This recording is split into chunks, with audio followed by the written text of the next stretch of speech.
Bonjour à vous, amis auditeurs de Radio Courtoisie. Enfin, rebonjour, parce que vous m'avez eu sur l'émission d'avant, sur le libre journal de Géopoétique Profonde. Donc là, on est sur les controverses. Oui, je parlais de la musique. Voilà. Bon, j'ai eu un chant russe sympathique, mais je préfère avoir du ni vlam. Voilà, je préfère ça comme musique. Hein. Mettez-le nous. Je le demande, s'il vous plaît, patron de Radio Courtoisie, faites-moi plaisir cette fois-ci. Même les auditeurs le demandent pour votre émission. Mais bon, ça là, je suis moins sûr. En tout cas, je le demande pour la mienne. Donc, vous êtes bien au libre journal des controverses.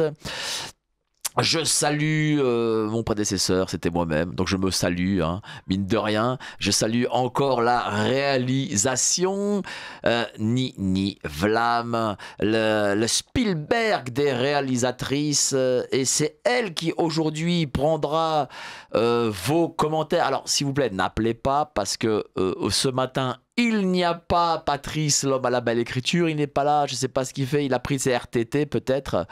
Même les retraités prennent des RTT, vous avez vu, c'est fou quand même. Hein. Voilà. Bon, aujourd'hui, nous recevons deux invités, dont un que vous connaissez bien, Tarak Sassi, notre ami Tarak Sassi, qui est régulier ici à Dio Courtoisie. Bonjour cher Tarak. Bonjour Mike, toujours un plaisir d'accompagner ici dans cette émission, et puis encore une fois, ça va être assez intéressant. On va être sport ce soir, enfin aujourd'hui là. Oui, il faut être sport.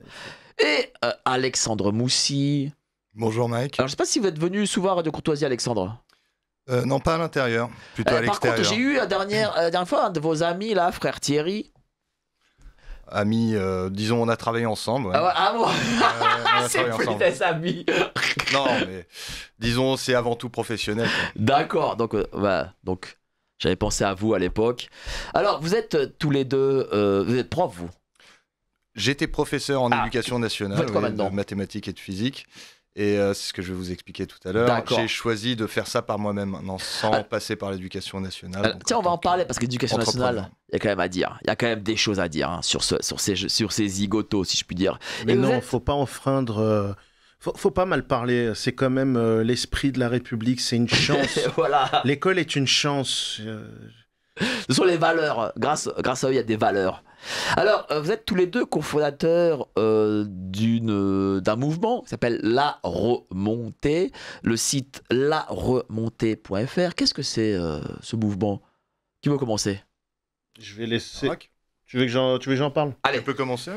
Alors, La Remontée, c'est avant tout Alexandre Moussy, moi, Tarak Sassi, Mohamed Bader, Lobnasta, Yann Mogisli aussi, qui est avec nous, et on s'est réunis pour justement organiser des actions de terrain. Tu connais nos actions de terrain en rapport à la réalité sociale qu'on a connue et qui est de plus en plus brutale à Paris, en Île-de-France, et maintenant, aujourd'hui, c'est dans toute la France.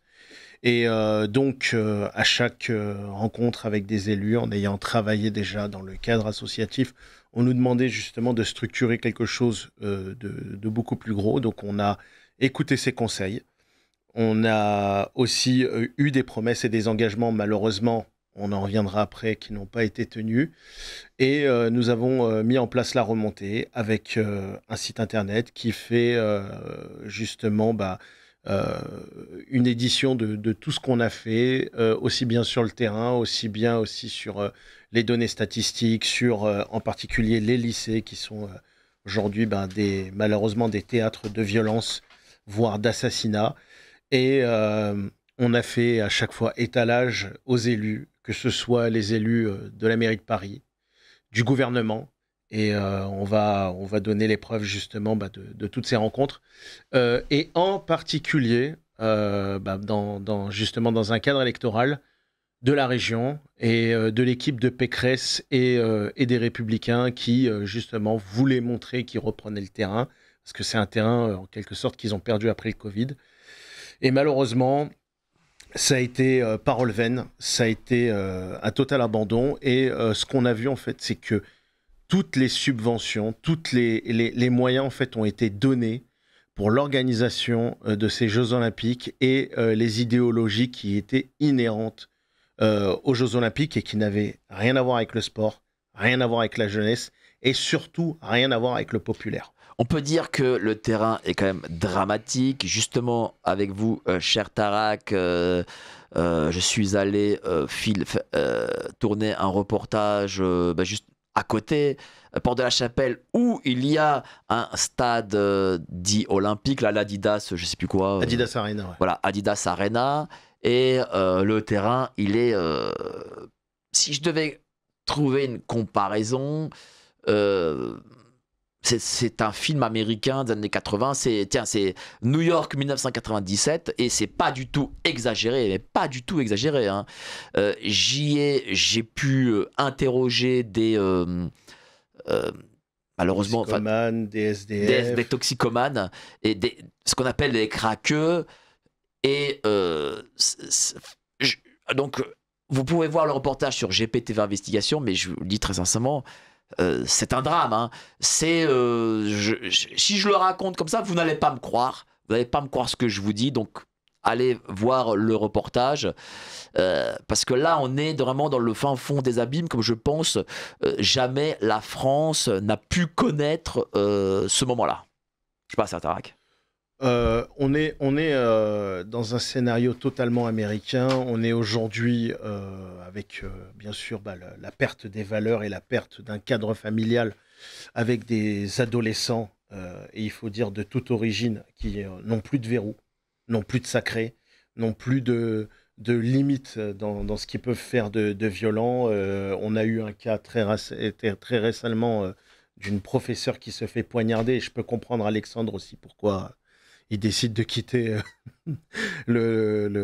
l'éducation nationale. J'ai été aussi dans l'éducation nationale et je peux dire que déjà, c'était quoi? C'était 2010-2012, c'était déjà pas mal. Mais là, on a atteint un stade où c'est vraiment, on est dans un scénario américain et le pire est à venir, sachant qu'aujourd'hui, on a des tonnes de cocaïne qui arrivent parce que bradées, vu qu'elles ne sont plus autant vendues aux États-Unis, qui débarquent en Europe. Et malheureusement, le rond-point européen des drogues, ça reste la France. La France n'est pas prête. Il y a des villes aujourd'hui qu'on connaissait pour la porcelaine comme Limoges. Limoges, ça devient un point de passage important pour les transactions de cocaïne. On a des villes qu'on connaissait comme Nîmes, qui étaient des villes tranquilles. Aujourd'hui, c'est ce que me disait Alexandre. Aujourd'hui, c'est 200% d'incarcération, je crois. Et 200% de surpopulation carcérale. Voilà. Et on a une violence, on a une organisation aujourd'hui du crime qui rapporte tellement d'argent que je pense aussi que tout le monde veut se laisser dépasser parce que ça fait vivre l'économie. Alors, nous, on est à Radio Courtoisie, boulevard Murat, vous le savez. À 200 mètres d'ici, il y a des points de deal Port de Saint-Cloud. Je n'aurais pas cru dire ça un jour, mais c'est une réalité.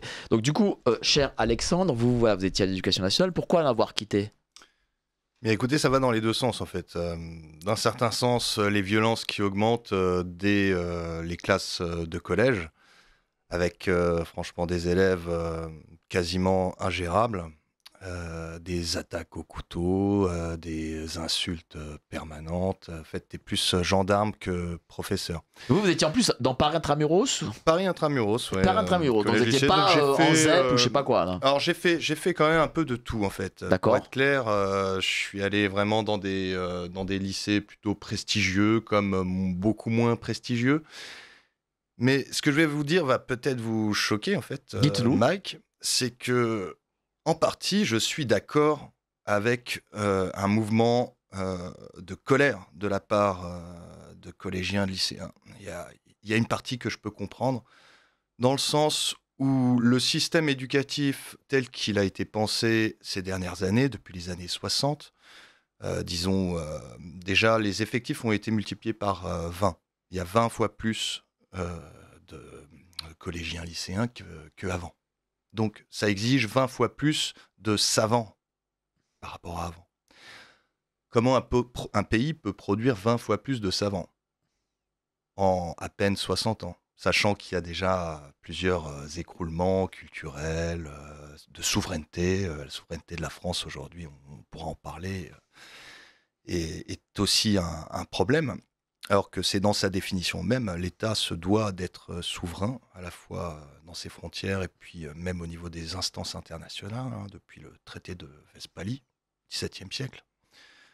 Bon, parenthèse faite, je comprends que les collégiens, lycéens peuvent être complètement perdus, en fait, d'abord parce qu'il y a une baisse forcément de niveau de la part de l'ensemble du corps professoral, et secondo, parce que le principe de l'école unique, tel qu'il a été pensé par la maçonnerie a pu créer des choses plutôt intéressanttes aussi, hein. Disons, le système des prisons, par exemple, est un système aussi pensé après les Lumières. Il n'y a pas que du mauvais. Enfin, je ne suis pas quelqu'un de, vous voyez, ou noir ou blanc. C'est un peu plus complexe que ça, je pense. Mais ce principe d'école unique, aujourd'hui, ne fonctionne plus. C'est-à-dire que quand on arrive à 7% d'illettrisme en France, pour des personnes entre 18 et 65 ans, il faut avouer quelque chose, c'est un échec total. Total, il faut l'avouer. Il faut l'avouer. Peut-être réunir des philosophes, et c'est un peu pour ça qu'on est là, des philosophes, des spécialistes, vous voyez, en plusieurs domaines, qui auraient cette capacité-là à repenser même l'école actuelle. Comment vous avez vécu justement en salle de classe? Qu'est-ce qui vous est arrivé? Alors j'ai essayé de prendre positivement les choses lorsqu'on me disait, alors là, attention, le lycée dans lequel tu vas atterrir, t'es loin des lycées prestigieux du top 5, top 10, comme t'as l'habitude, tu vas voir, Alex, ça va être ingérable, compliqué, tu vas pas réussir à les tenir. Et en fait, en faisant de l'interdisciplinarité, c'est-à-dire en expliquant les mathématiques, qui est la bête noire, hein, des étudiants, hein, généralement, mais par le biais de la philosophie, de l'histoire, le fait de pouvoir en fait comprendre l'évolution d'une civilisation par le biais de cette science qui semble être complètement opaque, bah, pour moi c'était un levier vraiment très très important, quoi. C'est-à-dire tout d'un coup, bah, les élèves écoutaient, bon, sauf en classe de collège, quand c'est vraiment dissipé, vraiment avec un bas niveau, quand les élèves ont plus de 3-4 années de retard, c'est malheureusement irrattrapable. Quoi, 3-4 années de retard en collège? Ouais.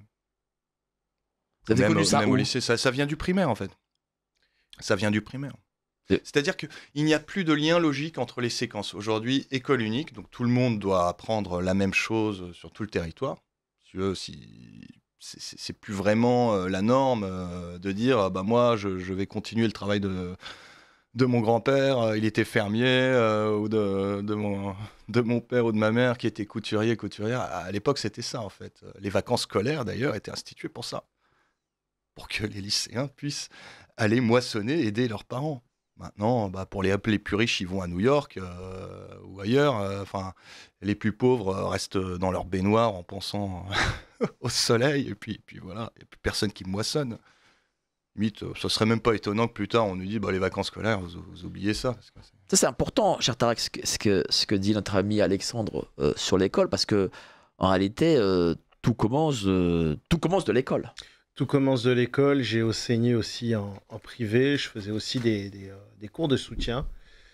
Et j'ai été étonné de voir des élèves de 3e, de 4e qui ne savaient pas ce que c'était qu'un complément d'objet direct. Ah oui.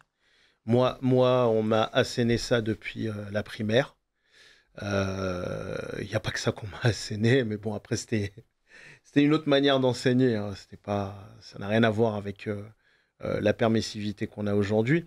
Mais je veux dire, les bases, ça veut dire le COD, ça veut dire savoir conjuguer, connaître les temps, les indicatifs, le plus que parfait.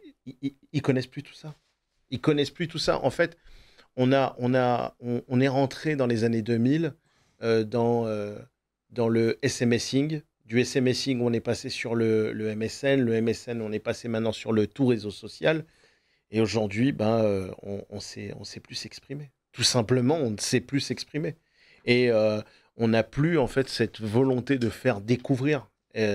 On a tellement aussi facilité une soi-disant facilité d'avoir la connaissance surtout à travers les réseaux sociaux, qu'au final, les gens ne connaissent rien. Les gens ne connaissent rien. Beaucoup de gens considèrent que le 14 juillet, c'est juste un jour férié où on a fondé la France. Ils connaissent pas.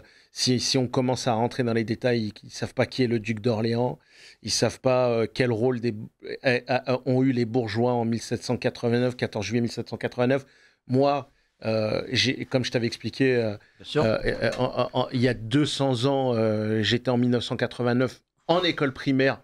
Donc, on nous a expliqué dans les détails ce qu'était la Révolution française. Donc, on nous parlait clairement de la salle des jeux de paume, du rôle des bourgeois, du duc d'Orléans. Et ça, on avait ça dans les programmes scolaires. Mais aujourd'hui, tout ça, on l'a plus. Et on réduit très, très, très vite et on raccourcit très, très vite à ce qu'est la Révolution française. Ça veut dire la base aujourd'hui de la France actuelle.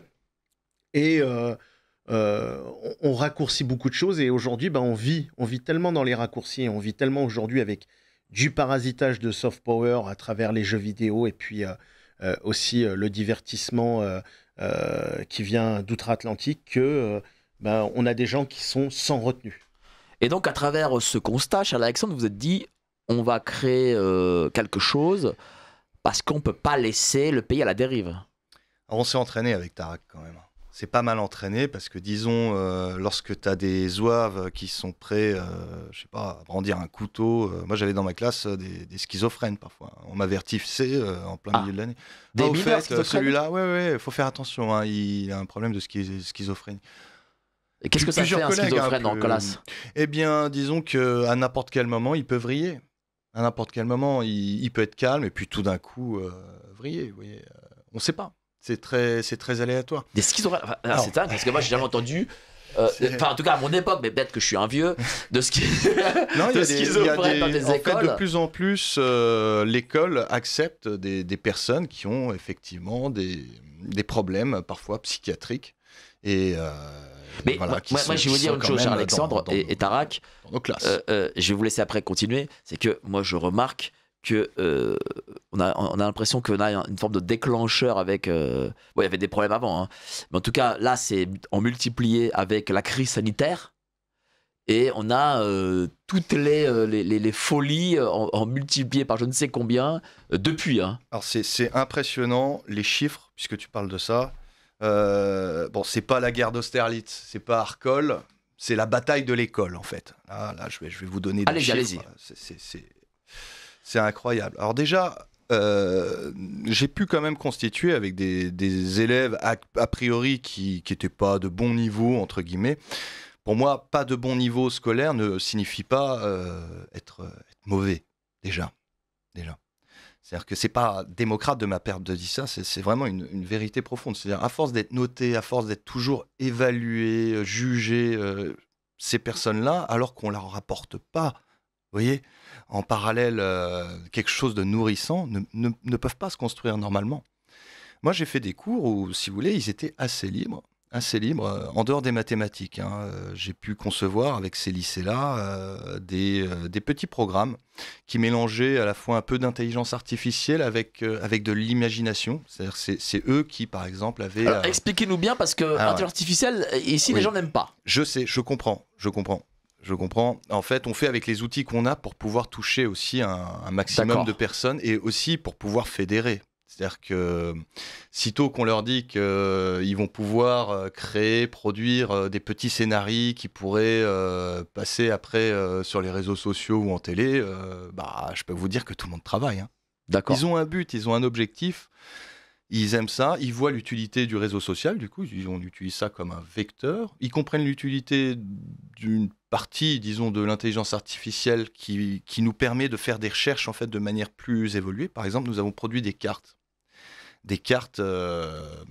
où il y a où on place en fait les différents lycées où il y a eu des problèmes graves allant jusqu'au meurtre. Récemment, en début 2025, si vous voulez, il y a eu 4 attaques simultanées au marteau, dans l'Essonne, juste dans l'Essonne. Je ne sais pas si vous vous rendez compte. 4 attaques simultanées au marteau. Pas simultanées, mais comment dire, l'un après l'autre. D'accord. Au marteau. C'est-à-dire qu'un élève a utilisé son marteau. Ouais. Et puis ils se filment. D'accord. Et qu'est-ce qu'ils en font après? Ils mettent sur les réseaux. Ils mettent sur les réseaux. S'insultent, ils mettent sur les réseaux, et ça les excite. Il y a un phénomène de bande en fait. Les Snapchat, tout ça, c'est ça? Snapchat, voilà. TikTok. Aujourd'hui, X, contrairement à ce qu'on peut croire, X, c'est devenu un épandage et une exposition de haine et aussi de tout ce qui est de plus horrible dans les rues. Et il n'y a pas de réflexion, il n'y a pas de positif qui en ressort. Donc aujourd'hui, c'est à celui qui fera la chose la plus horrible, la plus barbare, la plus sauvage, sans prendre plus tard après les conséquences. Et puis de l'autre côté, on a un système judiciaire. Waouh! C'est un peu comme avec ce Jean Permanoff. Alors je rappelle l'histoire. Il y a un réseau social qui s'appelle Kik. Qui est en gros un réseau social où des jeunes se filment en train de jouer aux jeux vidéo, voilà. Et donc il y a eu une émission de ce monsieur Jean Permanoff, qui était, je crois, la plus connue de ce réseau social Kik, où il y avait des centaines de milliers de jeunes qui regardaient, mais qui en plus payaient. Et en réalité, ils payaient pour torturer ce monsieur. Mike, je vais faire un comparatif si vous permettez. Allez-y. Netflix a sorti une série sur 3 saisons qui va avoir son spin-off dans pas longtemps qui s'appelle Squid Game. Alors c'est une série coréenne. Série coréenne où des pauvres et des gens qui sont endettés vont faire des jeux, des fois d'enfants, mais s'ils perdent, ils meurent. Et qu'est-ce qu'on a eu en fait avec cette plateforme Kik et Jean Pormanov? On a une personne qui vivait sur la Côte d'Azur, et la Côte d'Azur, il faut être clair, il faut arrêter de rester dans les clichés que Estrosi, Ciotti ou même le maire de Cannes veut essayer de nous faire croire. Les gens ne vivent pas bien parce qu'il n'y a que des boulots précaires, il y a des situations extrêmement précaires, le BTP ne marche plus, tout est fermé, tout se passe par népotisme et piston. Donc quelqu'un comme Jean Pormanov, on lui propose du jour au lendemain d'aller sur un réseau social et puis d'accepter d'être humilié, voire de subir des choses où on va l'étouffer et on peut le tuer, pour 6 000 €, il va dire oui. Parce qu'on est exactement dans cette logique où on va prendre un pauvre, on va le démolir pour divertir des gens qui vont mettre de l'argent. Et Squid Game, en fait, a fait rentrer ça dans la tête des gens. Squid Game, aujourd'hui, quand on voit qu'on a privatisé les Champs-Élysées pour faire un grand 1, 2, 3 soleil habillé... En référence à ce Squid Game. À ce Squid Game, avec les gens qui étaient tous en survêtement, exactement, qui avaient même ce même survêtement, pour faire rentrer ça dans la morale des gens. Donc ça veut dire qu'au fur et à mesure, on est en train de faire accepter l'inacceptable pour avoir de l'argent. On le voit déjà avec OnlyFans. On le voit sournoisement. Alors OnlyFans, qu'est-ce que c'est? Parce que je pense que beaucoup d'auditeurs ne savent pas ce que c'est. C'est un réseau social où des très jeunes filles... Et des jeunes garçons aussi. Et des jeunes garçons, quand je dis très jeunes, c'est-à-dire que 25% d'entre elles sont mineures, vendent des vidéos où elles se mettent à nu, on va dire, ou toutes nues plutôt, à des abonnés. À des abonnés c'est Internet. Du contenu adulte. Et aujourd'hui, il y a une femme qui a fêté son anniversaire, qui a invité les plus grands joueurs de basket. Elle touche plus qu'un footballeur et elle montre aujourd'hui comment réussir dans sa vie. En parlant d'OnlyFans, la plupart des athlètes olympiques, pour se préparer aux Jeux Olympiques 2024, parce qu'ils n'avaient pas les moyens, il y en a beaucoup qui ont ouvert des plateformes OnlyFans pour pouvoir... Les athlètes se sont mis tout nus. Bien sûr. Bien sûr. Parce que soit, en fait, ils vivaient avec le SMIC, soit ils étaient au RSA. Aujourd'hui, être sportif en France, c'est ça. C'est ça. Hormis footballeurs ou rugbymen, des choses comme ça. Hein. Et rugbymen et encore. Hein. Et footballeurs, oui. Malheureusement, oui. Parce qu'on a un tel lobby aujourd'hui international sur le football qui fait que même la personne qui va jouer au FC Bobigny, on va parier sur lui et ça va créer quelque chose. Et donc, tout le monde va toucher de l'argent. Mais en réalité, le sport en soi et je veux dire, cultiver justement La discipline à travers le sport comme on l'a connu, c'est mort. Mais voilà, et ce Jean Permanoff, ce qui est dingue, c'est que, bon, il en est mort, mais c'est que les gens, dorénavant, payent officiellement, voilà, parce que c'était visiblement pas interdit, hein, ils payent pour que le gars se fasse humilier, torturer, etc. Et c'est pas 10 personnes ou 10 gars des élites de Davos ou je sais pas quoi. C'est des gens, bon, je vais pas dire comme vous et moi parce que bon, c'est pas ce qu'on fait, mais des gens lambda, peut-être de la classe moyenne, j'en sais rien. Des milliers, des dizaines de milliers de personnes payées pour que ce gars-là se fasse torturer. C'est fou, hein. Alors là, les problèmes dont je voulais vous parler, j'ai retrouvé la liste. Allez-y. Liste. C'est gratuit. Ce sont des meurtres gratuits. D'accord. Ils n'ont rien eu à gagner, ni 600, ni 1000, ni 1500 euros. Enfin, c'est tout aussi horrible. C'est tout peut-être aussi... que lorsqu'ils prennent les marteaux et qu'ils se filment en fracassant un mec à marteau, peut-être que la plateforme les paye. Ah, peut-être ils espèrent faire 1 million de vues en disant va te faire bip. Voilà. Bien c'est sûr. ce qui s'est passé. Va te faire bip, et puis voilà, tout le monde se marre. C'est pas drôle, on vit dans une totale dystopie. C'est-à-dire, comme dit Tarak, on confond la réalité, on sait plus. Est-ce qu'on regarde une série, un film, une production Netflix, tu vois, ou est-ce que ce qui se passe, c'est vraiment ce qui se passe sous nos yeux? C'est la définition même d'une dystopie. Lycée Louis Girard de Malakoff. Selon une source interne, je vous lis les extraits, hein. Un élève aurait reçu, déjà, pourquoi le conditionnel? Il a reçu. D'accord. Toujours, ils essayent d'adoucir. Quel est le média qui a écrit ça? Oh, c'est à chaque fois des articles de presse tout à fait officiels. Hein. AFP, par exemple. Le Parisien. Ouais, c'est ça, D'accord. Parisien, LCI, même parfois, qui fait des traces écrites. D'accord. Enfin bon, toutes sortes d'articles, en tout cas, parus dans la presse officielle. J'ai rencontré même ces journalistes-là qui s'inquiètent et qui nous attendent. Ils m'ont dit TF1, M6, LCI attendent de pied ferme une action. Donc voilà, c'est pour ça. Et donc, qu'est-ce que dit cet article? Selon une source interne, un élève a reçu, moi je vais dire, des coups de marteau sur le crâne par la même bande cagoulée et des coups de couteau. Il aurait été évacué par le SAMU. Des violences auraient également été commises au lycée d'Ardennes de Vanves, ainsi que sur la voie publique à Châtillon, ajoute la préfecture, qui précise que ces jeunes sont cagoulés et utilisent du gaz lacrymo et des marteaux. Ça, c'est simplement à un endroit, hein. C'est près de Jacques Monod à Clamart. Ah, c'est pas fini. Clamart, qui est quand même une belle banlieue. Ouais. Val d'Oise, Montmorency, 4 ados hospitalisés après une rixe devant le lycée Jean-Jacques Rousseau. Pour un vol de portable, une histoire complètement débile. Il y a 4 blessés et un jeune, un seul jeune placé en garde à vue. Lycée Langevin de Sainte-Geneviève-des-Bois. 8 mineurs interpellés. Il y a eu une rixe opposant les quartiers d'Évry, Courcouronne. Donc voilà. 8 suspects interpellés, gaz lacrymo, des dents. Enfin, la victime a eu un traumatisme à la face, des dents cassées, de multiples fractures. Non, mais quand je vous dis que c'est quand même d'une violence inouïe. Ensuite, 11 octobre 2024, tout ça se suit. Hein. C'est toujours vers milieu, fin 2024, tout ça. Et ensuite, ça se poursuit 2025. Ouais, c'est tous les jours, c'est constamment. C'est 10 fois par jour, c'est 100 fois par jour. Ah, ouais, ça me fait penser un peu à ce film Le Prix du danger. Je sais pas si vous vous rappelez. Ça a été il y a d'ailleurs eu un film américain qui en a été tiré, Running Man. Et qu'est-ce que c'était ce film? C'était Michel Piccoli qui était présentateur d'une grande émission de télévision.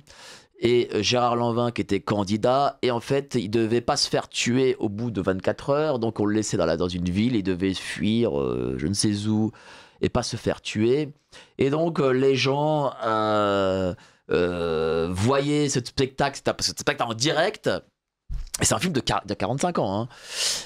Donc voilà, c'était une forme de télé-réalité avant l'heure.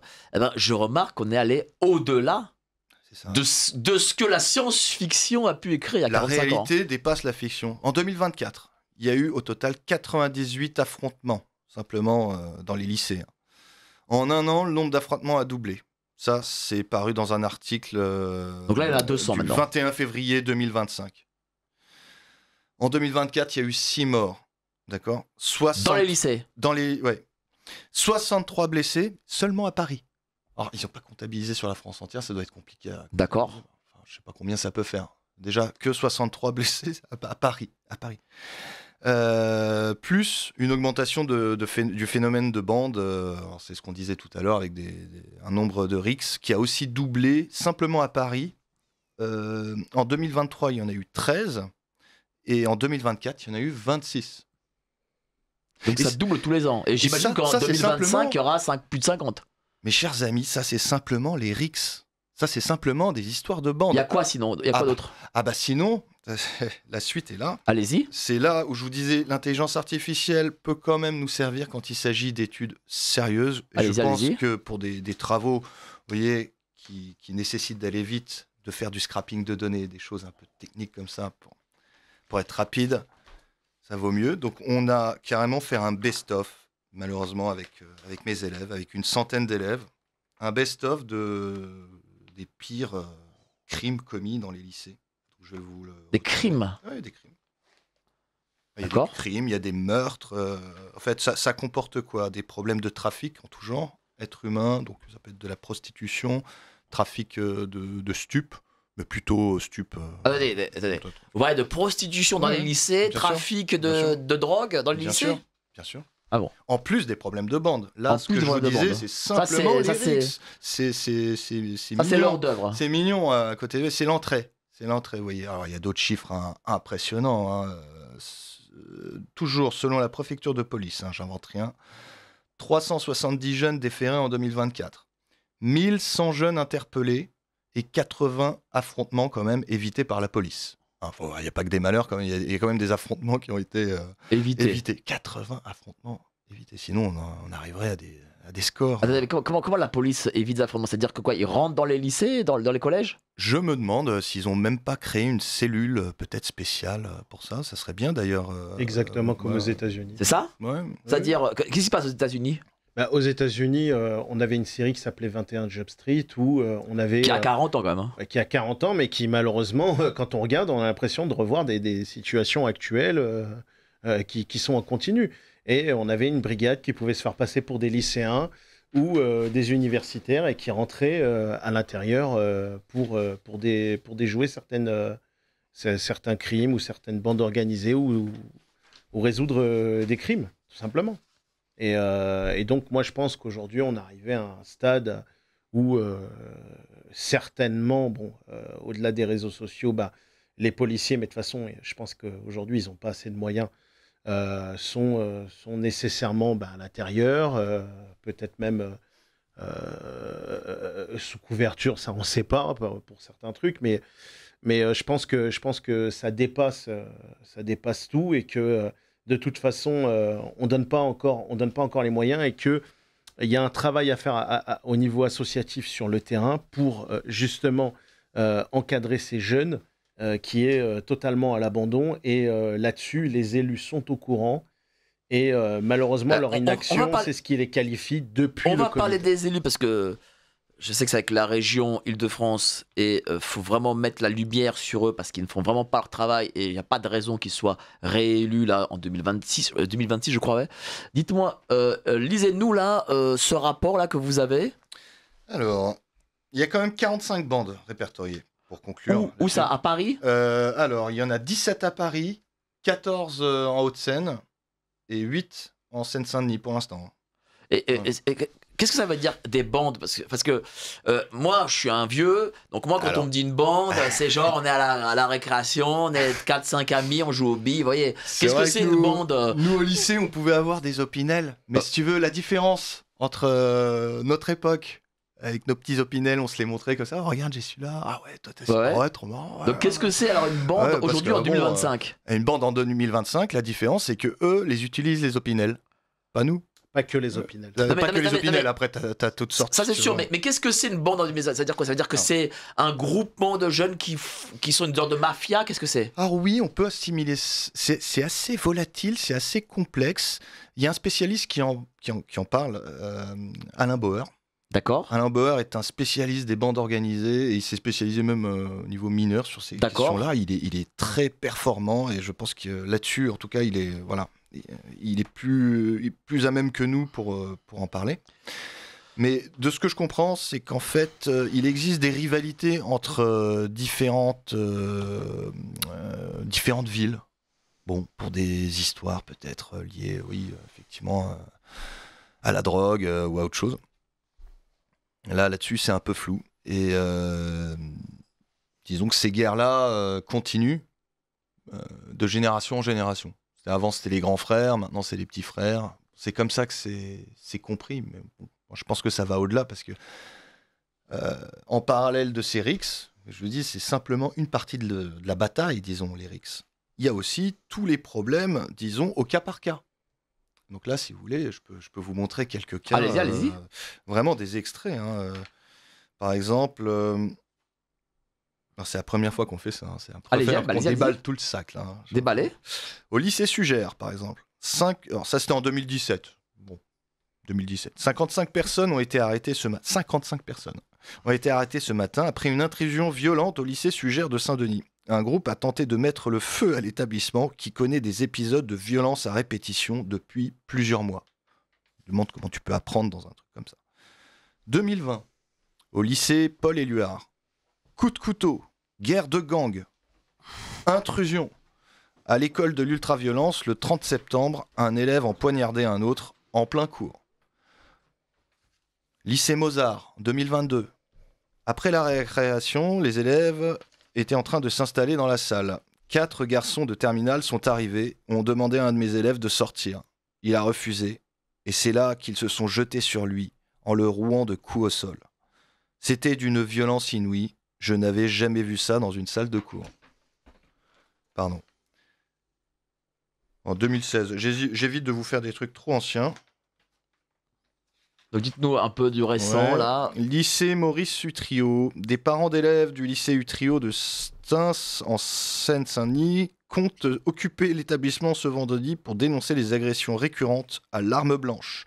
Un élève a été poursuivi jusqu'au lycée par une voiture dans laquelle se trouvaient 4 individus cagoulés et armés. Ces derniers ont menacé plusieurs élèves. BFM TV, hein, c'est pas... Je veux dire... C'est pas Jean-Pierre dans son coin donc là, qui alors, écrit là, un blog. Vous avez un gros... Alors, mais des fois, Jean-Pierre, il fait un meilleur boulot que BFM TV. Hein. Après, oui, Jean-Pierre peut faire un meilleur boulot. Mais là je veux dire, c'est officiel. Même les personnes de, disons, des rangs complètement officiels des médias mainstream, vous voyez, s'en préoccupent. Ça devient un sujet vraiment grave. Disons que... Même les institutionnels, faisant partie de ces institutions, s'en inquiètent. Et c'est tout à fait normal, tout le monde a peur. Mais c'est hallucinant, là, ce que l'on dit. Et encore, ça, c'est ce qu'explique BFM. C'est-à-dire, c'est l'officiel. C'est-à-dire que j'imagine, il y a plein de faits, cher Tarak, dont on va pas parler, quoi. Il y a des faits dont on va pas parler. Il y a des faits qui se déroulaient même dans les années 90, dont on ne parle pas. Et malheureusement, la cocotte, elle a tellement bouilli, tellement bouilli aujourd'hui que ça explose et qu'on ne peut plus cacher. Et que moi, je pense que les problèmes, déjà, ils commençaient pour notre génération à partir du collège, contrairement à ce qu'on croit déjà. Le collège, vous retrouvez avec des 6e, 5e qui ont des tailles d'enfants, qui se retrouvent avec des 3e, 4e, des fois qui ont redoublé plusieurs fois, qui ont une taille adulte et qui sont déjà dans le stupéfiant, dans la violence, dans certaines histoires assez graves. Et moi, je parle de choses que j'ai vues sur la Côte d'Azur. Je ne parle pas de choses que j'ai vues en banlieue parisienne ou je ne sais pas quoi, parce qu'on nous a toujours vendu la banlieue parisienne comme étant quelque chose d'explosif. Mais en réalité... La France est explosive. La France en soi est explosive parce que ça a toujours été très, très mal géré et que on a un État qui est extrêmement fier de son éducation nationale, extrêmement fier de ses institutions, mais qui ne fait rien pour les faire progresser et ne se remet jamais en question. Alors qu'on peut regarder en fait les modèles européens, les modèles internationaux sur comment gérer l'éducation nationale, comment gérer justement l'instruction et la discipline et éviter justement ce genre de dérive. Et malheureusement, en fait, la France ne veut pas aller sur cet axe-là, elle veut rester en fait sur le modèle d'éducation nationale, pour moi, qui est un système semi-carcéral, qui n'engendre que des frustrations, qui laisse des enfants s'autogérer tout seuls et qui, au fur et à mesure, crée ce genre de phénomène où Aujourd'hui, nous qui sommes adultes, on n'arrive plus à gérer ces enfants et ces adolescents qui, Alors, en devenant adultes, vont devenir de plus en plus dangereux. alors nous étions dans le constat qui est effroyable de cette première partie d'émission. On va aller aux secondes parties d'émission. On va donner les solutions. On va parler de votre mouvement. Mais avant ça, le Bobino. On est là pour apporter avant tout des solutions.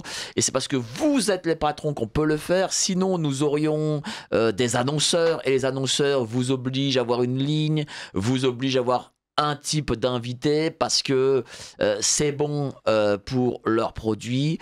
Donc nous sommes libres, totalement indépendants de ça. Donc vous continuez, n'hésitez pas à continuer à soutenir Radio Courtoisie. Et donc à la suite de ce constat, chers amis, vous avez du coup créé la remontée.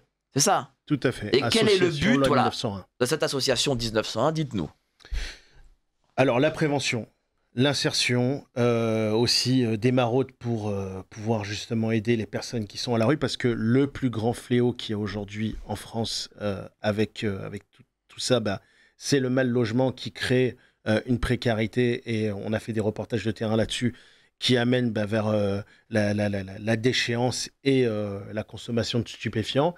Et donc on avait proposé tout un bilan, on avait proposé différents champs d'action déjà fin 2021, mais on nous a demandé de patienter parce qu'il y avait une période d'inaction avec les élections présidentielles.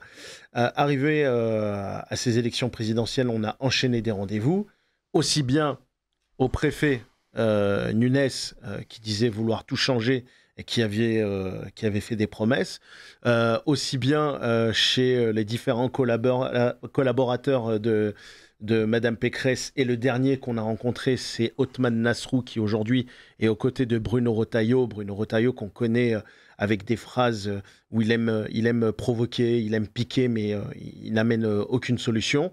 Et bien sûr, on a nous, voilà, clairement, je le dis, moi je défends aucune étiquette politique. Je ne défends aucune étiquette politique. Je suis prêt à m'asseoir avec n'importe qui tant qu'il est de bonne volonté et qu'il veut le bien de tous.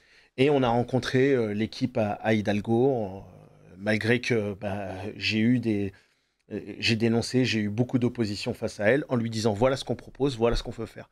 Au final, que ce soit avec le gouvernement, que ce soit avec Valérie Pécresse, que ce soit avec Madame Hidalgo, on a eu exactement le même mépris. Avec le gouvernement, c'est encore pire. L'idée qu'on a proposée justement de maraude, d'écoute et d'aide justement à la réinsertion pour les toxicomanes ou encore les SDF, elle a été récupérée au profit d'un plan mis en place par l'ARS, et je ne vais pas citer les associations parce qu'on va éviter d'avoir encore une convocation. Oui, parce que voilà, parce qu'il faut. Je rappelle aux auditeurs que j'ai déjà reçu Tarek Sassi ici, et une association a porté plainte contre Radio Courtoisie, contre Tarek et moi-même pour diffamation. L'association a perdu, a été déboutée parce que c'était pas une diffamation. C'était pas une diffamation, mais bon, pour éviter des nouveaux frais de procédure, voilà, on va pas prononcer les noms des. On n'a pas les moyens, Voilà. Et franchement, je veux juste dire quelque chose. Depuis 2007, depuis l'élection de Nicolas Sarkozy, on vit en France dans un système qui est géré par l'argent et sur le ferme ta gueule. J'ai grandi en Tunisie sous Ben Ali. L'atmosphère de dictature qu'on a, on ne l'a pas eu en Tunisie. Et si Ben Ali aurait pris des leçons sur ces chefs d'État-là, il serait encore au pouvoir aujourd'hui. Donc aujourd'hui, en fait, expliquer ce genre de choses-là et recevoir en fait tout le mépris du monde pour voir que la situation n'a fait que s'empirer. Mais le pire là-dedans, en fait, c'était Valérie Pécresse qui s'était engagée avant le Covid sur des actions de terrain, sur des actions en faveur de l'insertion professionnelle, sur les quartiers populaires, et qui, au fur et à mesure, après son échec présidentiel, a préféré se tourner justement sur plus de réactionnaires et moins d'action. Et en réalité, en fait, notre plus grande déception, parce que ces lycées, aujourd'hui, ils sont à la charge de la région, elle est tournée vraiment vers la région Île-de-France. et justement leur inaction et ils se sont servis de ces Jeux Olympiques là dont on paye encore aujourd'hui les conséquences et j'avais bien expliqué que les Jeux Olympiques n'amènent jamais rien de bon, il faut juste voir les résultats qu'il y a eu après Athènes, Los Angeles ou encore Atlanta sur les sociétés et sur le niveau de vie, ça n'a rien arrangé et la situation est plus que explosive. On a continué de les interpeller. Malheureusement, on n'a eu que du mépris et on a exactement les mêmes associations copains qui aujourd'hui bénéficient de ces subventions pour aggraver encore plus la situation. Justement, on dit souvent, paraît-il que Valérie Pécresse serait de droite, que la région serait de droite, et en réalité, cher Alexandre, c'est la même chose que sous monsieur Jean-Paul Huchon, de gauche, PS. En fait, si tu veux, j'ai envie de rire, moi, parce que ces personnes qui restent dans des bureaux en train de dicter des règles, moi, je veux bien qu'on fasse l'ENA et qu'on trouve vraiment des solutions d'ordre économique, politique, vraiment qui aient du sens. En fait, disons, plusieurs fois, on a risqué nos vies, Tarak et moi. Ah bon ? Oui. À la recherche de disparus, de personnes qui étaient, tu vois... soit enlevés ou soit de leur propre gré, soit manipulés, disons, par... En fait, ils étaient en captivité parce qu'ils étaient sous stupéfiants. Ils étaient sous stupéfiants, en captivité, manipulés. Pourquoi, des lycéens ? Des mineurs, très souvent plus jeunes, des mineurs. 13-14 ans. Très souvent, d'accord. on a eu quelques majeurs, mais on a eu des mineurs. Alors, si tu veux, moi, j'avais voulu attaquer le problème avec Tarak en se disant, commençons par le plus difficile. C'est-à-dire, le plus difficile, ce serait d'aller là où personne n'a pu aller. Ça, c'était en 2021. Puis j'avais fait la liste un peu des problèmes à Paris. Il y en a beaucoup. Même la voirie, tu vois, c'est devenu un problème depuis que François Hollande a fait cadeau, n'est-ce pas, à Madame Hidalgo, qui est son ex. C'est vrai. Donc voilà, petit cadeau, voilà, je te donne la voirie. Avant ça appartenait à la préfecture de police. Il serait peut-être temps d'en revenir là. Mais enfin bon. Disons ça, c'était pas un sujet sur lequel on pouvait vraiment agir. Mais enfin, il y avait une multitude de problèmes comme ça. Et sur la multitude de problèmes qu'on pouvait prendre un peu à bras-le-corps, il y avait ce problème de crack. On a voulu commencer par ça pour pouvoir aussi se prouver qu'on en était capable. Avant d'agir, par exemple, dans les lycées, tu vois. Eh ben, avec un matériel à 10 000 €, moi, je t'avoue, je suis parti. On était toute une équipe. J'étais pas tout seul. Par contre, sur le terrain, on n'était pas nombreux. Moi, il n'y a qu'une personne qui m'a suivi sur le terrain pour aller filmer les craqueux, que ce soit au Pont Riquet ou au parquet Hall. Donc, j'ai fini tout seul parce que même le gars qui m'a accompagné est reparti. Il a eu le courage de venir, il m'a dit ah non mais là je peux pas, ils sont 400, comment tu vas faire? Je dis t'inquiète pas. En fait j'avais conçu... Parce que je précise aussi que Alexandre Moussy réalise, est un bon réalisateur, parce que vous avez travaillé pour nombre de gens à droite pour réaliser des émissions à droite. C'est vrai. Pour la souveraineté de la France, tout ce qui touchait au problème de la souveraineté, on y touchait. Mais là, le but, c'était vraiment de faire passer le message au niveau officiel, au niveau télévisuel, et ça a réussi. C'est-à-dire qu'on a été relié quand même par France 3, par... D'accord. Par vraiment les médias. Donc vous avez commencé par le plus dur. Oui, pourquoi ? Parce que je m'étais aperçu d'une chose, c'est qu'aucun journaliste officiel n'avait réussi à sortir du parquet Hall en étant sain et sauf. Ils se sont tous fait casser la gueule. Je me suis dit, c'est intéressant ça. Il y en a même qui ont failli se faire assassiner. Et à l'époque, moi et Mohamed Bader, on en a protégé, on en a sauvé plein pour avoir au final le mépris de ces journalistes de CNews et de BFM TV. Bah oui, vous avez eu cette histoire avec Jean-Marc Morandini, cher Tarak, racontez-nous. Entre autres, oui, Jean-Marc Morandini qui décide de se servir de notre souffrance pour faire en quelque sorte une plateforme de promotion pour Stanislas Rigaud et Éric Zemmour, en empêchant de parler aux vrais acteurs de terrain. Et j'ai juste dit comment, à un moment donné, j'ai pu faire confiance à une personne qui était condamnée pour pédophilie. J'ai eu une convocation à la brigade de la répression de la délinquance du 17e. Je crois que c'est détournement de mineurs, je crois, le titre exact.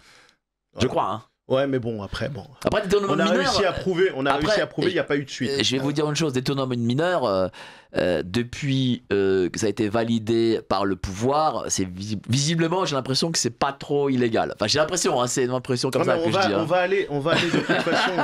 On va aller de toute façon avec ce qui se passe aujourd'hui et le conditionnement. Et de toute façon, Marlène Schiappa, je crois, avait proposé quelque chose pour l'âge légal qui devait descendre à 13 ans.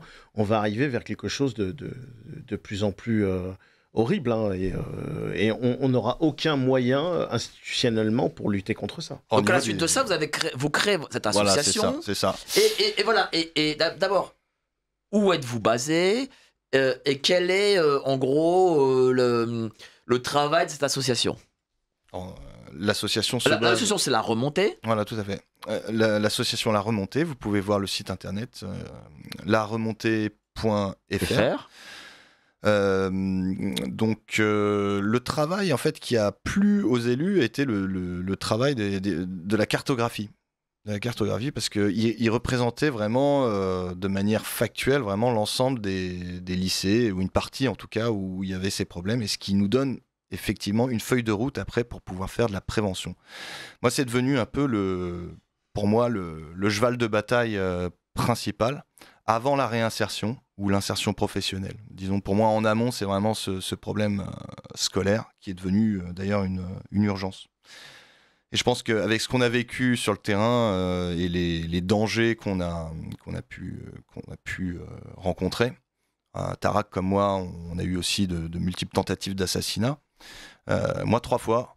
Lui, je ne sais plus combien. Je les compte plus. Voilà. Et surtout avec ce qu'on a dénoncé. Ce qu'on avait dénoncé. Qui voulait vous assassiner? Moi, en fait, une fois, je marchais, je rentrais chez moi et puis je trouvais ça bizarre. Il y avait un type qui me suivait. J'ai pas peur de le dire, hein, je m'en fous, hein, je vous le dis. Hein. Un mec quand même assez balèze, quoi, 100 kilos, 120 kilos même, hein, vraiment, vraiment fort, quoi.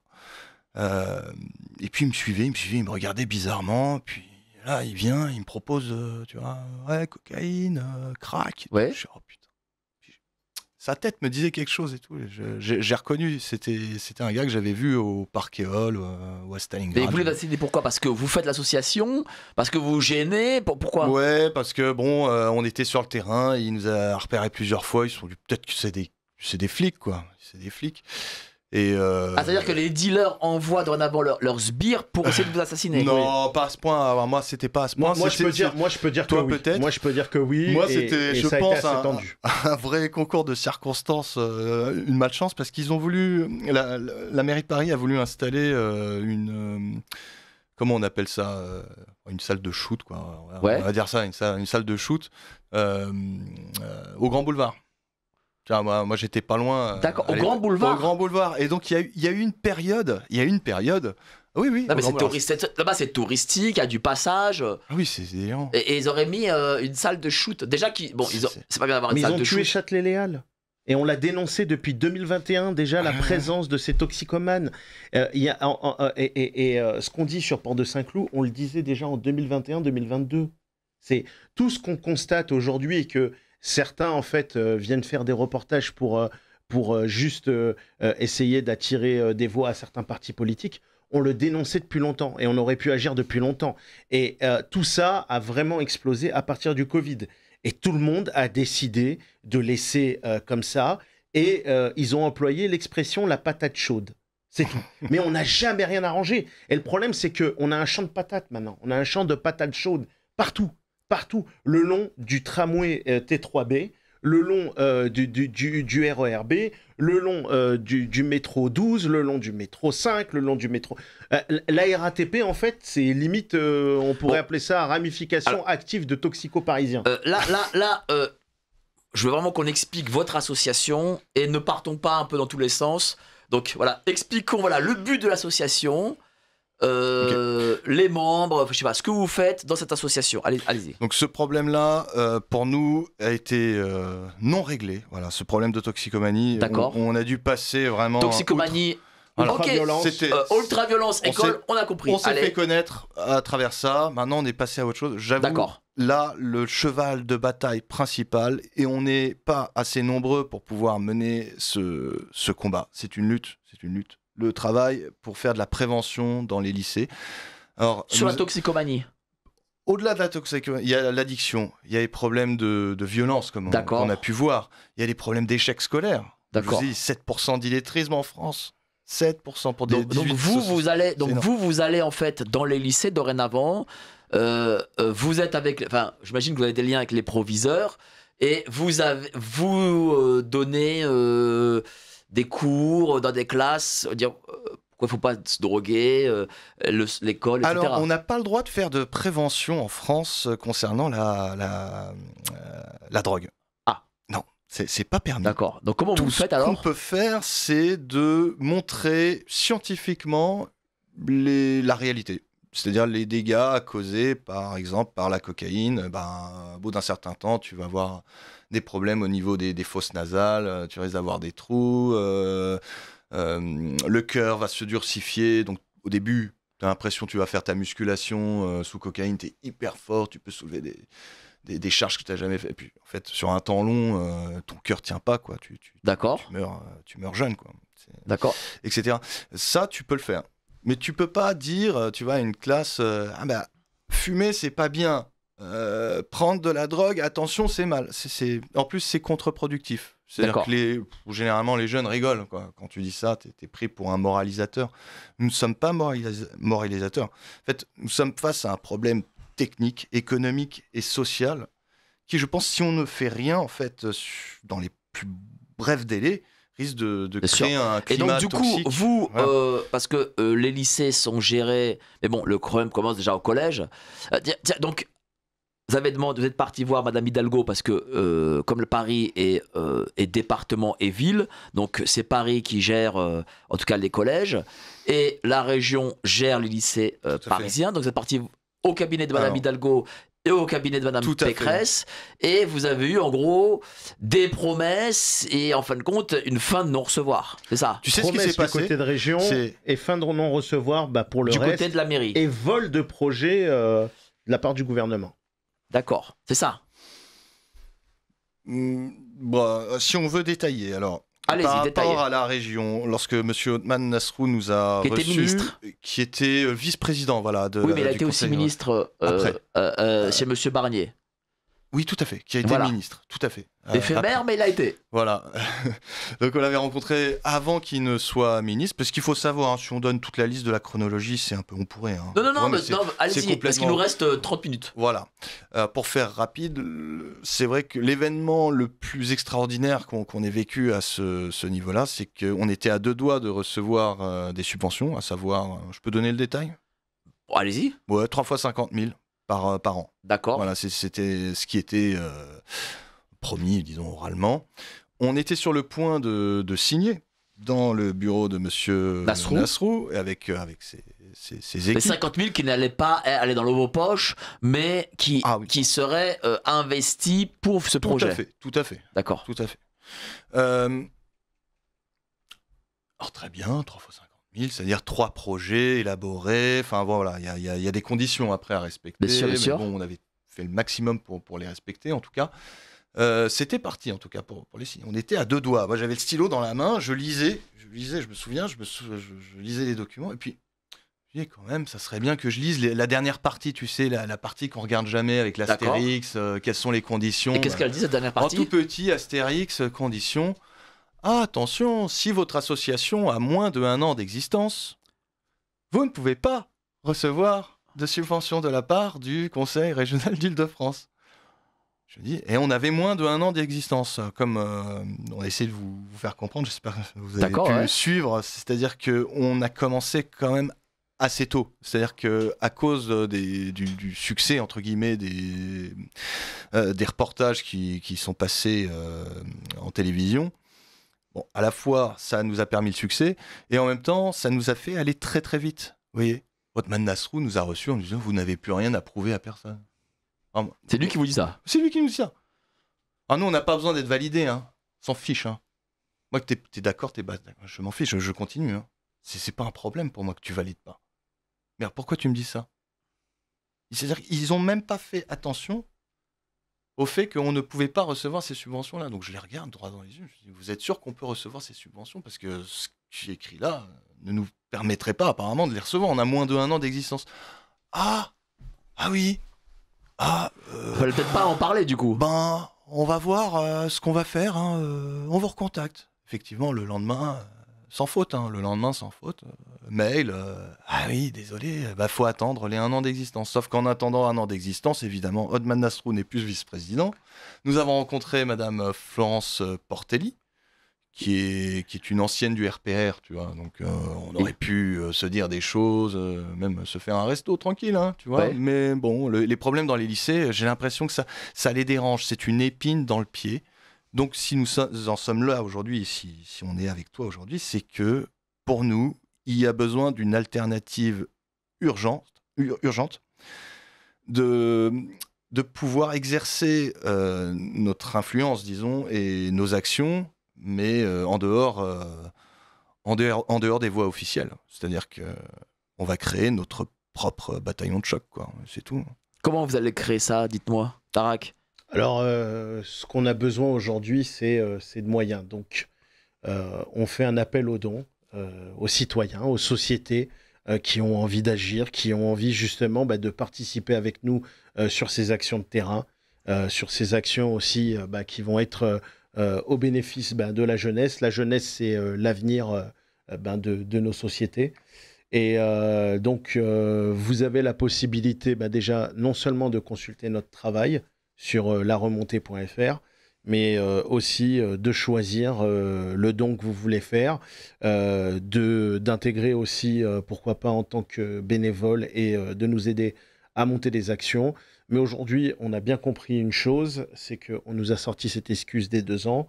Entre-temps, 5 ans se sont passés, rien n'a bougé. Et on sent en fait que tout le monde est immobile et tout le monde s'est servi justement des baisses de budget qu'il y a eu après le Covid et les Jeux Olympiques pour ne pas agir et laisser la catastrophe s'amplifier. Donc, je pense qu'aujourd'hui, la seule chose qui peut nous aider, c'est l'éveil de tous, c'est l'action de tous, c'est le populaire au-dessus des politiques et que les gens, s'ils ont envie de mettre les moyens, s'ils ont envie de bouger, même ne serait-ce que bénévoles, vous êtes les bienvenus. Donc aujourd'hui, votre équipe, elle compte combien de membres?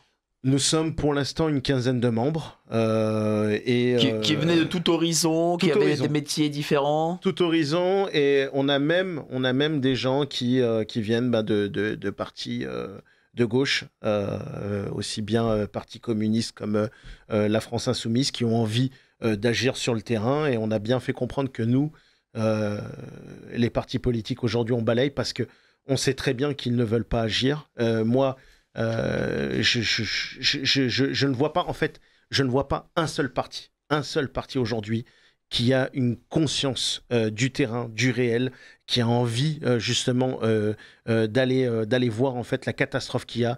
La plupart de ces élus aujourd'hui, ce sont des gens qui ont peur, ne serait-ce que de serrer la main à quelqu'un. Donc, pour moi, les choses n'avanceront que dans la bonne conscience, en prenant des modèles qui ont marché comme Emmaüs ou autres. Et il faut qu'on se bouge. Il faut qu'on se bouge parce qu'il y a une véritable urgence. En gros, c'est le privé qui peut que réussir face au public qui, lui, est totalement exsangue. Pour l'instant, c'est la réflexion qu'on s'est faite. Et pour réussir cela, je pense d'un point de vue stratégique, pour faire simple, je pense qu'il faut qu'on joue aussi sur l'intersectionnalité gauche-droite. Comme le disait... comment s'appelait celui qui avait mis sur écoute Sarkozy, là, son conseiller... oui, j'ai plus, évidemment j'ai plus le J'ai nom. oublié la cause du peuple. Donc oui, mais non. il faut sortir du clivage, quoi, on va dire. Voilà. C'est-à-dire qu'à un moment donné, réfléchir et se dire, ok, comment Vous savez, les gens de droite que vous êtes, eux sortent du clivage, les gens de gauche, ils ont plus de mal quand même. Hein. Voilà, c'est ça. Mais c'est pour ça que avoir un discours très clivant d'entrée de jeu, surtout pour des jeunes, ça ne va pas être possible. On peut pas arriver tout de suite avec des discours concrètement vos actions. Concrètement, voilà, vos actions. Donnez-moi un exemple d'action que vous faites et qui soit quand même original par rapport à ces autres associations qui elles sont subventionnées par le conseil régional. Alors, et qui, je suis sûr, beaucoup d'entre elles n'ont pas un an d'existence. Est-ce qu'on peut en citer deux? 2 et je vais en laisser une pour Alexandre et une pour moi. Bon, j'espère que les deux Moi, sont pas liés à la diffamation. Non, moi, ça va être très très court. Sport et insertion. Avec mes collègues catcheurs, on a été les premiers jusqu'à 2021 à faire des actions sport et insertion qui ont permis à des jeunes de tous les quartiers d'Île-de-France accéder à des métiers de la banque, du chemin de fer, du luxe. Et aujourd'hui, ces jeunes sont en CDI. Les personnes qui ont travaillé là-dedans, malheureusement, on leur donnait des contrats courts et on les laissait dans la détresse, même au niveau logement. Mais avec le sport et l'insertion, nous avons fait ça. Malheureusement, encore une fois, et là où il y a le problème, ça veut dire que les gens qui ont ramassé les gros sous, c'est une agence, l'agence pour l'éducation par le sport. C'est une équipe qui était très proche justement des François Hollande à l'époque et des Macron. Et malheureusement, eux ont gardé le gros des moyens. Et depuis, ce genre de choses-là, c'est en panne. Et c'est quelque chose qui a réellement marché. Quand on prend un jeune, on le responsabilise, on lui donne une éthique à travers le sport et on le met au travail, on n'a que du positif. D'accord. Et alors, votre action, cher Alexandre? Le sport, tout à fait, 100%. Moi-même étant sportif, je ne peux que valider ce que dit Tarak. Bien sûr. J'ai fait 12 ans d'arts martiaux, voilà, et maintenant full muscu. D'accord. C'est ce qui me fait du bien, voilà, c'est ce qui me permet d'être en forme et un peu droit dans mes bottes, quoi.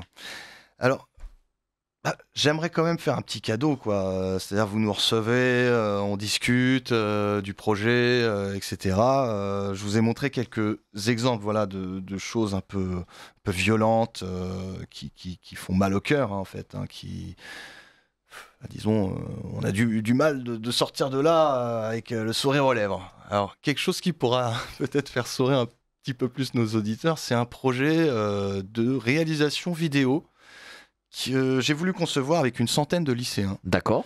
En leur faisant coécrire, avec moi quand même, parce que sinon, évidemment, je les ai pas laissés tout seuls. Ça a été un suivi pendant toute une année scolaire, en dehors de mon travail de mathématiques, évidemment. En dehors, en plus, avec l'association, là. Et ils ont écrit des petits spots de prévention concernant les problèmes d'addiction, de violence, de trafic, etc. Et il y a des perles. Alors, je ne sais pas jusqu'où ça pourrait aller, ça. Moi, ma volonté, ce serait déjà qu'on puisse s'en faire en fait une petite web-série à terme. Il n'y a pas besoin d'un budget énorme pour faire ça. Ça a été conçu pour être court, tu vois, assez intense. Un peu comme une publicité, mais voilà, sans gros moyens non plus. Il n'y a pas besoin de décors énormes et d'acteurs géniaux. Alors, si vous voulez, je peux vous lire allez-y. un petit extrait, parce qu'il y a quand même une cinquantaine de pages. Alors, je ne vais pas tout lire, juste un petit extrait. Vous voyez, et c'était des gamins en difficulté. On m'avait dit, tu n'y arriveras pas. Ce scénario. Ouais, tu n'y arriveras pas, tu verras. Puis ils sont dyslexiques, ils alignent pas 3 mots de français. Et puis les violences, et puis les problèmes, ils s'en foutent. Au contraire, ça les fait rire. Je suis, vous allez voir. Faut leur faire confiance à un moment. Faut les respecter, quoi. Faut arrêter de croire qu'ils sont nuls, en fait, tout le temps. Et que c'est parce qu'il y a une note qu'ils vont travailler. Aujourd'hui. Bien sûr. Attendez, la note, c'est pas ce qui compte, là. C'est la production qui va compter. Ils ont compris ça. Alors, c'est assez amusant quand même. Alors, je vais vous lire le plus original. Alors là, c'est pour faire de la prévention par rapport à l'alcool, je crois. Il y a d'autres choses peut-être. Bon, allez-y. Intérieur nuit. Boîte de nuit. On voit un corps humain avec une ouverture ressemblant à une entrée de boîte de nuit. Devant l'entrée se trouve une bouteille de bière qui accueille les autres alcools. Les personnages sont costumés en bouteilles d'alcool. Vodka arrive. Bière lui dit « Ah, vodka, comment ça va? Je t'en prie, entre !» Cognac arrive très vite. Bière. « Cognac, ça faisait longtemps, vas-y, mets-toi à l'aise. » Gin, qui était derrière Cognac, arrive tranquillement. Bière lui dit « Salut Gin, t'as pris ton temps, allez, fais comme chez toi. » Un groupe arrive bien joyeux. « Bien le bonsoir !» Cancer du foie dit « Hé, on est sur la liste des invités, nous aussi. » Bière. « Au nom de qui ? » Cancer du foie, troubles cardiovasculaires, hypertension artérielle, cancer du foie et coma éthylique. Bière. Ah oui, je vois, vous pouvez entrer. Le trouble cardiovasculaire, l'hypertension artérielle, le cancer du foie et le coma éthylique entrent en chantonnant. Le temps passe et des voisins. arrive pour stopper la fête tout d'un coup. Bière, bonjour, c'est pour... Gros plan sur un des pompiers qui brandit un étendard de tête de mort. On entend les sirènes de plus en plus nombreuses. Et donc ça fait l'objet d'un extrait, j'imagine, sur les réseaux, vidéo, qui a été réalisé. Pas encore. Mais qui devrait, voilà. Et donc, vous, en fait, vous avez besoin de moyens pour être, par exemple, réaliser ce genre de choses. C'est un des projets qu'on veut mener. Il y a un autre projet qui consiste à rédiger un ouvrage sur les problèmes liés au lycée. À plusieurs mains, j'imagine. Alors, ça nécessitera effectivement un peu de terrain. Voilà, il y aura un peu d'organisation, mais franchement, en 2 semaines de travail, on peut déjà avoir de la matière. Il y a aussi une chose qu'il faut savoir pour les gens qui nous écoutent, c'est que lorsque vous faites des reportages terrain, comme on a pu faire, j'en ai fait avec notre ami Tarek Sassi, Port de la Chapelle, Port de la Villette, etc.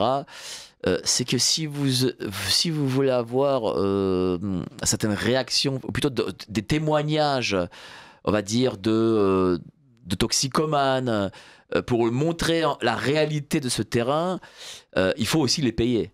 Et moi, j'ai fait ce reportage avec Tarak, je crois il y a 2 mois, ou 2-3 mois, et j'étais obligé de payer les toxicomanes. Alors, c'est triste parce que je sais très bien qu'avec cet argent-là, ils vont s'acheter de la drogue, parce que les doses de drogue sont à 1 euro. Vous imaginez, et ça rend très très additif. Pour le crack, ouais. Voilà. Mais si je ne les paye pas pour qu'ils ne témoignent pas, vous ne voyez pas ce type de reportage et vous ne connaissez pas la réalité. Et vous vous dites non, mais en fait, ils racontent des choses là dans le studio, mais bon, c'est pas vraiment ça, quoi. Parce que t'en penses. La réalité du terrain, mais surtout le risque. Mais je veux dire, là, on parle constamment de crack. Mais c'est un exemple que j'ai pris. Il y a toutes ces nouvelles drogues de synthèse comme la kétamine, la méthamphétamine, qui sont arrivées depuis très longtemps en Europe et en particulier en France. Et que même les élites politiques même usent et abusent. On a ce monsieur proche de Retailleau qui est mort de chemsex. Ouais, entre un plateau d'Europe 1 et de CNews, il a le temps de faire ça, oui, voilà. Ouais. C'est hallucinant. Hein. Moi, je rentre, je vois ma famille. Voilà, il n'y a pas de chemsex en rentrant, quoi.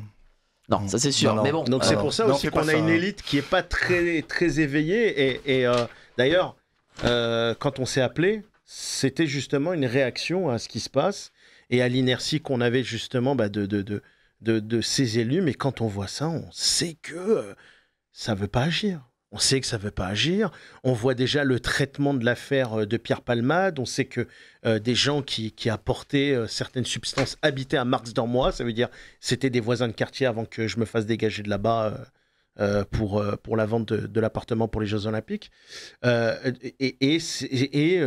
Tout est un cercle à proximité. Ça veut dire que le dealer qui vit à côté de moi en banlieue, il a certainement une proximité peut-être mercantile avec un élu qui a certaines soirées spéciales.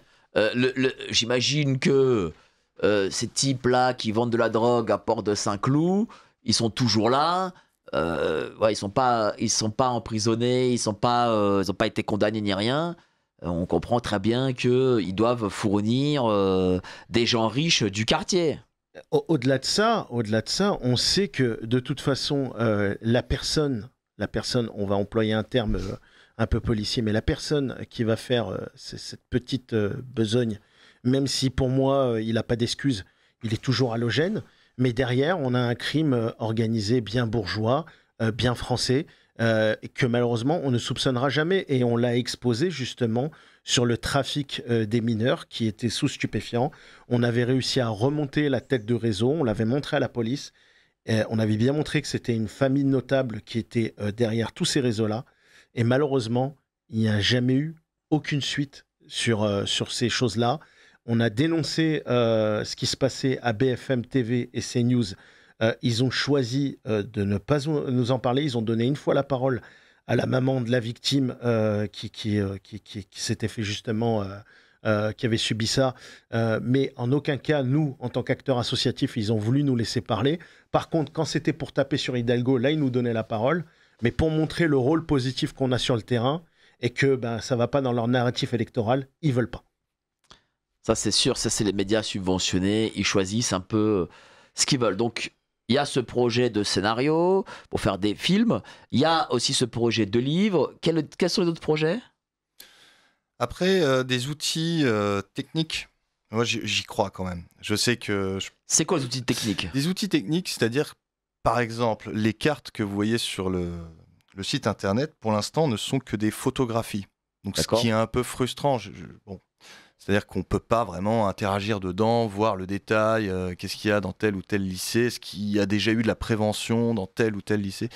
Donc là, le but, ce serait d'avoir une plateforme qu'on pourrait utiliser à la fois en interne pour nos équipes, pour gérer en fait notre feuille de route d'établissement scolaire sans faire de fautes. On ne sera pas tout le temps, nous, sur place à faire du terrain, en fait. On sera pilote à terme.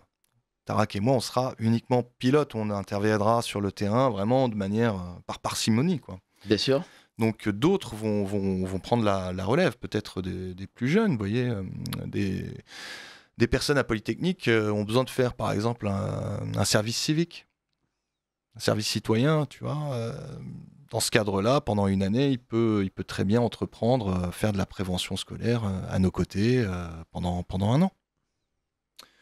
Voilà, alors on a conçu aussi quand même... Vous voulez former aussi des gens qui eux-mêmes auront un savoir-faire pour ces écoles, pour les lycées, pour les collèges. Alors pour être franc avec vous, c'est en cours de négociation avec des grandes écoles d'ingénieurs. D'accord. Donc, certaines ont une réputation à l'international. Et faut aussi, voilà. Là aussi, c'est pareil. Parce qu'on en parle très, très peu. Et moi, j'ai été étudiant, j'étais syndicaliste étudiant à l'Uni Paris 2, j'étais élu même. Et je me rappelle, et ça pour le coup, les parents ne savent pas. Et parce que les grands médias n'en parlent jamais, parce qu'ils pensent que, ah oui, mais HEC, machin. Mais c'est vérolé par tout ce qu'on appelle les corpos. Et vrai. Déjà, comme moi, j'avais 20 ans, 25 ans, c'était avant tout des beuveries. Donc j'imagine aujourd'hui HEC, Polytechnique, Corpo, il doit y avoir plus que les beuveries. Il doit y avoir... c'est resté quand même assez sérieux. Hein. Moi qui mais suis allé... HEC, pas trop. Hein. HEC, c'est un Corpo peu plus... c'est un peu voilà. un peu et plus ça, rigolo. J'imagine qu'il va y avoir de la drogue, parce que les gens se disent, ah ouais, mais c'est juste la drogue des migrants, du prolétariat, etc. Et donc ils se disent, c'est pas nous, quoi. Donc on s'en fout. Non. On retrouve les mêmes problèmes, même chez les bourgeois, voilà, dans des lycées prestigieux, il y a des gros problèmes. Même à Janson, de Sailly, au lycée La Fontaine, où j'ai été quand j'étais adolescent, qui est ici à 200 mètres de Radio Courtoisie. Voilà, il y a de la cocaïne. Ah, c'est stupéfiant. Voilà. Ah bah c'est bien dit, tiens. C'est vraiment stupéfiant, oui. Et cette cocaïne les amène justement à se retrouver après, plus tard, sans domicile fixe, des enfants à papa, hein, oui. qui se retrouvent sans domicile fixe pour consommer, et avec des parents qui sont désespérés, beaucoup m'ont appelé, et ils arrivent à retrouver, mais le problème c'est que la personne refugue par addiction. Vous avez totalement raison dans votre action, parce que moi, ce que je déteste dorénavant, je n'aime déjà pas beaucoup les médias subventionnés, et c'est pour ça que je refuse d'y participer, même les Sud Radio, même les CNews, et c'est pas les propositions qui manquent. C'est parce que en fait, ils touchent une catégorie. Ça me dérange pas que tu joues une catégorie, mais en excluant le reste, en disant non mais dans le reste tout va bien. Hein. En fait tout va bien. Paris, les gens, les Dupont-Durand, ça va, ça file droit. Mais Abdelkader, ça file pas droit.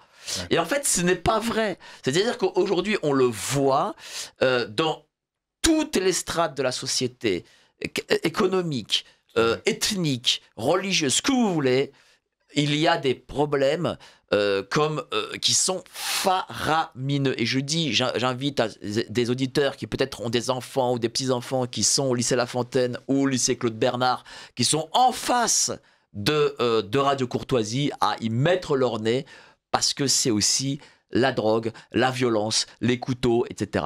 Ouais. C'est vrai, hein? Ah ouais, non, tout à fait. Et ça, il faut le dire. Il faut, et nous, notre job, c'est de le dire. Il y a quand même moins de blessés chez les surveillants pénitentiaires que chez les profs en moyenne. Enfin, c'est quand même bizarre. Hein. Bon, comme il nous reste que 5 minutes, ouais, comme il nous reste que 5 minutes, vraiment, je veux que vous parliez à fond de l'association, comment la retrouver, comment vous aider, etc. Allez-y. Alors oui, pour finir aussi sur ce programme de prévention, il faut dire que son contenu a été travaillé avec des équipes assez sérieuses, je t'avoue, les équipes de Max Piccinini. D'accord, qui c'est ça? Max Piccinini est un homme d'affaires, disons, assez réputé à l'international. Voilà, okay, bon, très spécialiste bien, voilà. des réseaux sociaux parce qu'il faut qu'on agisse dessus. C'est là où sont les jeunes, c'est là où on peut les toucher. Et aujourd'hui, c'est notre arme, en fait. C'est une des armes stratégiques, c'est ça. Alors, bien sûr, il y a le livre, il y a la vidéo. Vidéo, ça peut être télévisuel, même cinéma, même si possible, mais j'y crois pas. Je dis, j'y crois plus. Ne digressons pas, il reste 6 minutes. Donnons toutes les infos. Comment vous retrouver, qu'est-ce que vous allez faire. Développement d'outils techniques, ce que je te disais, une carte interactive pour pouvoir nous gérer en interne correctement, un vrai suivi avec des personnes autres que nous. Parce que là, pour l'instant, c'est pas 2, 3, 4... Vous avez formé aussi des gens qui ont vos méthodes dans les lycées, dans les collèges, dans les primaires, etc. Voilà, c'est l'objectif, disons, espéré. Voilà, c'est-à-dire que apporter vos méthodes d'éducation, d'instruction peut-être aussi, d'encadrement auprès des jeunes, et donc de sortir toute cette jeunesse, parce que là, la société qui arrive, ça va être pas bien. Les outils déjà basiques, ne serait-ce que sur le sport, sur l'activité sportive, qui devient aujourd'hui un luxe. Par exemple, nous, avec ce qu'on a mis en place avec le catch, avec Lucha Remontada, on a eu des personnes avec des profils de personnes exclues de tout horizon. Du toxicomane, de l'ancien fichier S, des personnes qui étaient marginales parce que ils étaient exclus, parce que ils avaient une orientation qui n'était pas celle des autres. On a fait quelque chose qui, dans le temps, dure et qui est bien et qui apporte du lien social et qui permet aussi de discuter, de prévenir de certains problèmes. Ce qu'on voudrait, en fait, c'est que à travers ces actions, pouvoir aller plus sur la responsabilisation, la discipline, la prévention sur les risques et les fléaux urbains et sociaux, et pas que urbains, parce que la ruralité n'est pas épargnée par la toxicomanie, et les toxicos ruraux finissent à Porte-la-Chapelle, au final. On en voit beaucoup qui viennent du Hauts-de-France, et permettre de créer un cadre beaucoup plus populaire, et d'avoir en fait cette expression qu'on a dans beaucoup de mairies, éducation populaire, mais sur quelque chose de réel, d'efficace, qui va être salvateur et qui va être avant tout, parce que c'est ça qui nous fédère, et notre vrai parti politique, peu importe nos pays et peu importe qui nous sommes, c'est la famille. La famille, le bien-être de la famille. Et aujourd'hui, on a tout fait pour attaquer la famille, on a tout fait pour créer des déséquilibres de famille, et les premières victimes de ces déséquilibres de famille, ce sont les enfants, et les enfants, au final, deviennent les dangers qu'on n'a pas su, eux-mêmes, on n'a pas su les préserver de ce danger. Aujourd'hui, ce danger nous revient au visage, et ils vont être les premiers à exploser à cause de ça. Cher Alexandre. Écoutez, il y a une théorie économique qui dit que la génération qui vient pourrait ne plus réussir à maintenir le niveau de complexité industrielle dans lequel notre système est désormais plongé. Ce qui fait qu'il risquerait d'avoir effectivement une fracture sans nom d'ici quelques temps, quoi, dans les prochaines années. Ce serait le film Idiocratie, quoi, le film américain qui est drôle pour le coup. Ouais. C'est-à-dire une anarchie totale, quoi. Peut-être. Alors il y aura toujours une élite. Je pense que voilà, les personnes sorties quand même de Polytechnique, HEC. Oui, mais est-ce qu'elles resteront en France? C'est ça le truc. Ah voilà. Maintenant, ce qu'on dit, c'est que Polytechnique est au vent des affaires internationales, quoi. Et, la mondialisation. Voilà, la mondialisation heureuse. Donc c'est-à-dire que le monde futur, c'est la fin de la France. Alors votre adresse, dites-le nous, comment vous contacter? Alors sur le site laremontée.fr, vous avez l'adresse mail qui apparaît tout en bas. laremontée.asso@gmail.com. laremontée.asso@gmail.com. Sur le site laremontée.fr. Et sur le site, est-ce qu'il y a d'autres moyens, peut-être des réseaux sociaux, un numéro de téléphone, quelque chose? Je crois qu'il y a un numéro affiché. Ah bah allez-y. Bah donnez-le là à l'antenne. Alors moi je vais donner. S'il est affiché, donc donnez-le. Hein. Et sinon je vais donner celui de l'association. Allez-y. Normalement c'est 07 89 400 213. 07 89 400 213. Voilà, on a des amis de droite qui ont des solutions de droite, hein, enfin, hein, parce qu'il y en a marre d'avoir les gauchos et leur fameux savoir-faire. On a vu ce que ça donne. Donc soutenez nos amis de La Remontée, Alexandre Moussi, Tarek Sassi. Vraiment, ce sont des types courageux. Ils ont une quinzaine de personnes avec eux. Ou si vous voulez les soutenir financièrement, allez-y. Si vous voulez être bénévole, allez-y. Il en va, je pense, de l'avenir de ce pays et de nos enfants. Merci à vous. Voilà, je répète, laremontée.fr. Merci à vous, cher Alexandre. Merci, Mike. Merci. Qu'est-ce qu'on peut vous souhaiter en 10 secondes? Qu'on puisse avoir des résultats et que des jeunes puissent en bénéficier. Cher Alexandre? Bien que la France ne devienne pas une prison à ciel ouvert. Merci à vous deux. Merci à vous d'avoir été toujours aussi nombreux. Merci de m'avoir écouté toute cette matinée. La semaine prochaine, vous retrouverez dès 9h Lara Stam et Nicolas Stoker. Et moi, à 10h30, comme tous les samedis. Passez une excellente journée, bon week-end. Allez, salut, ciao. Vous appelez à la mise en place d'un euro numérique. Absolument. Nos élites déroulent leurs plans contre nous. Mais nous aussi on a des plans contre eux. Déjà au travers de nos émissions avec une revue de presse économique pour faire le point avec vous, puis dans notre revue mensuelle avec des analyses financières et des solutions de décentralisation, et surtout dans notre stratégie anti-CBDC. Plus de 3 heures de contenu exclusif et gratuit pour apprendre concrètement à préserver votre épargne. Au programme, protection anti-crise, anti-banque, anti-État et bien d'autres solutions. Le temps joue contre nous, mais on peut se défendre.